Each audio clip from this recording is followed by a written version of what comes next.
This tank had been stolen from a local military base by a man with previous military training. No one knows for sure what he was trying to do, but the theory is that he was heading for government buildings in downtown San Diego. The scary part was that it was obvious that the suspect was familiar with the tank. We immediately got information that there were no munitions in the tank. However, if he could get to the tank, get the tank out, there was no reason to believe that he couldn't get a large shell into the cannon of the tank.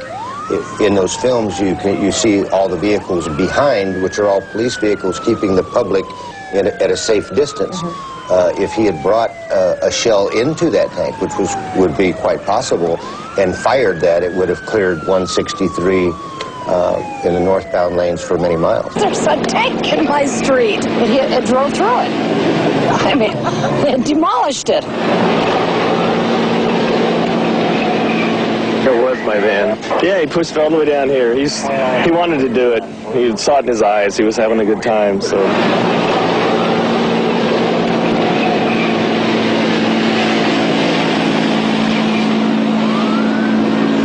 How could anybody just walk into an armory and steal a tank? When he got to the tank, it appears that he took some pry bars and broke some of the locks on 2 other tanks before he got to this one.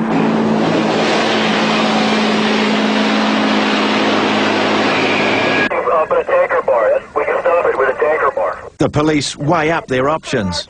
One was to enter the compartment not knowing if the individual was armed. 2, they could have used gas. They thought about it, they decided not to. Gas would cause the driver to possibly be debilitated and go out of control.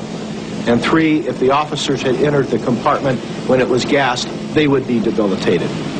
The next decision was, should we use lethal force? The officers decided yes, and that's exactly what they did.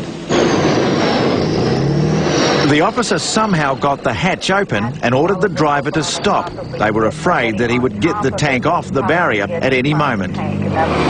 He resisted and was shot dead.